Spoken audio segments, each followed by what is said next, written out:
three-time Grammy Award winner Michael Buble has sold more than 60 million records worldwide thanks to these tender tones.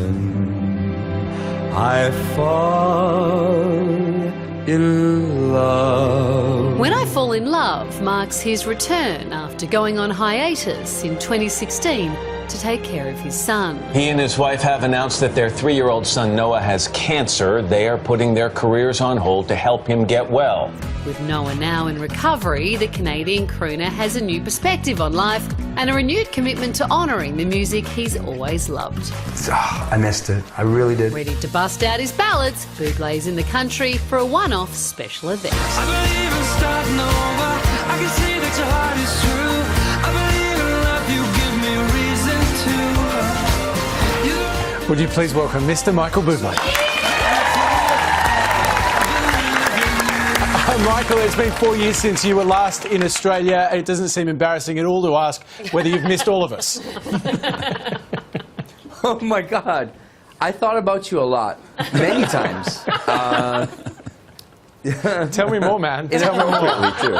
I thought about you in so many different ways. Now, of course, listen, I feel like this is like a second home for me. I feel like it's the place that I can actually be myself, and it's okay. It's accepted. I love it. Well, we have certainly missed you, Mr. Buble. Carrie, in particular, has missed you. I'm not sure if you recall when you were on this show 9 years ago. Could I just remind you how that interview started? You are my celebrity free pass. Are you serious? I'm hot for you. That is the greatest thing I've ever heard in my life. That makes me so happy. Is that why you're not joining us in the studio tonight, Michael? No, I mean, honestly, it's why the Me Too movement started. Honestly, if you saw me in my pregnancy pelvic brace tonight, Michael, you wouldn't be able to resist. I am so hot right now. No, seriously, is that the first and only time anyone's ever said to you, I'm hot for you? Like, that is the worst phrase I've ever heard in my life. No, number one, I remember, and I was completely charmed and taken by it. And number two, I love lactation as much as...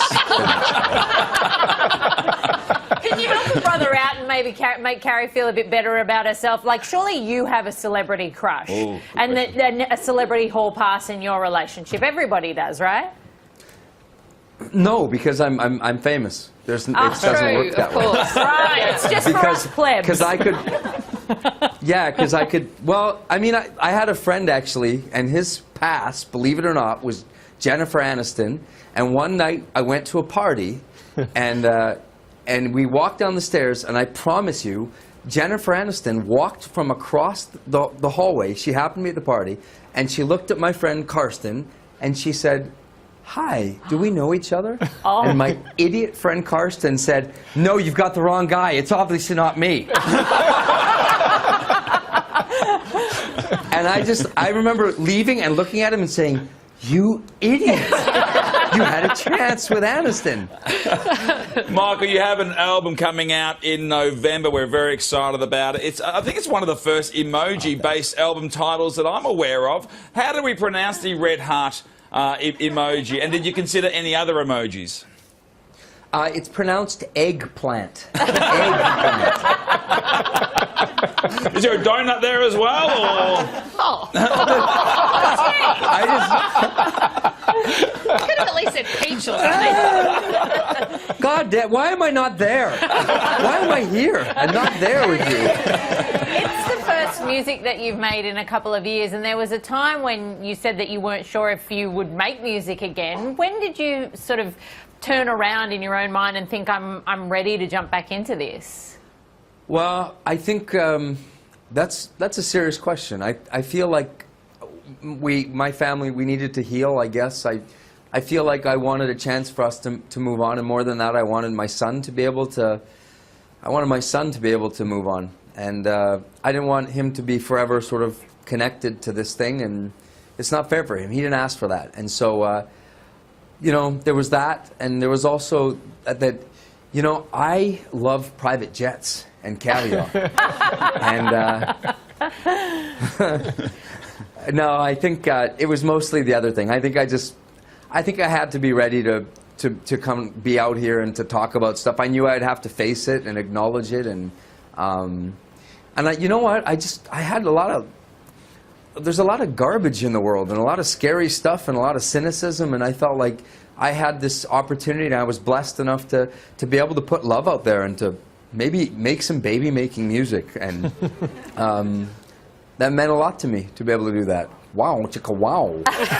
Michael, no doubt people find solace in your music. I'm interested, when you're going through tough times, where do you go musically? Who do you listen to help you out? That's a good question. I don't think in the really tough times, I don't think I really listen to music.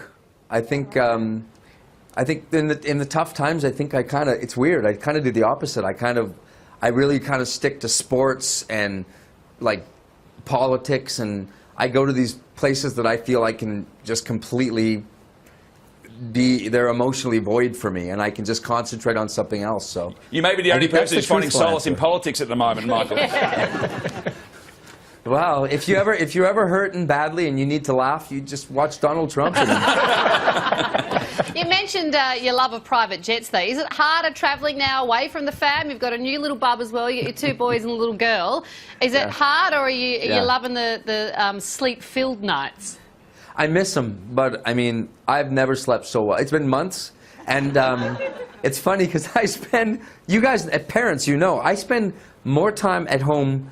And I always smell, people will see me do it. I'll go to the bank or something, and I'll smell myself because I can smell poo or puke, and I don't know where it is. I know it's somewhere. I know that something's pooped or puked on me, but now I smell so good. I thought you could smell the poo while you're on tour. I was confused.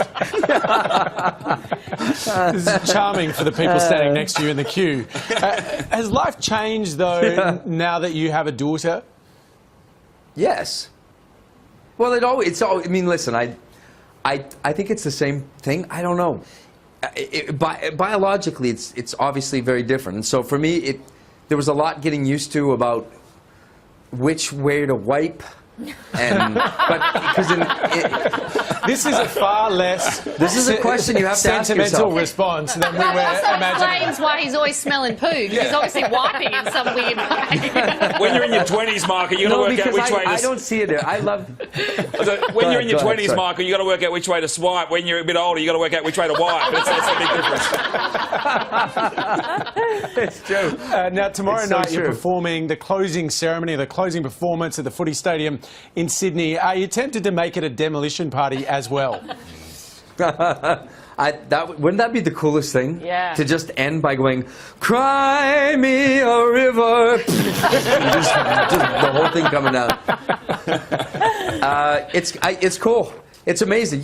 For me, I was pretty pumped to be asked, and what's even better for me is the lies that I will now tell around the rest of the globe when I tell people that I was so amazing that they closed the stadium down because they knew they could never have a better show. Well, we love you here in this country. Come back anytime. Your new album, Love, is out November 16. Details on tomorrow night's show at Allianz Stadium are on our website. Always a pleasure. Would you please thank Michael Buble? Thank you. Thank you. What a guy.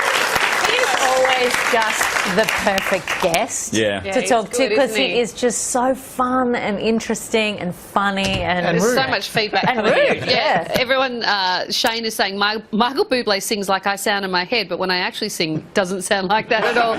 Steve says if you don't like Michael Buble, then you know what that makes you, a liar. And then Moosey says Michael Buble brings out the dirty emoji in all of us. But also, so before you read that, what you were saying before, like Michael Buble, he seems to know that he's really lucky to be doing what he's doing, to playing these stadiums, and he's really much loved around the world. He seems to embrace that and know that's when he's doing interviews.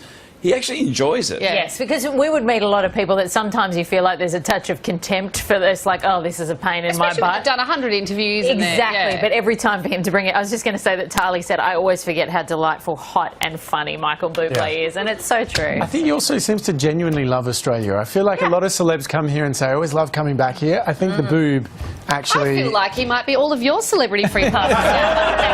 So you can tell him that next time.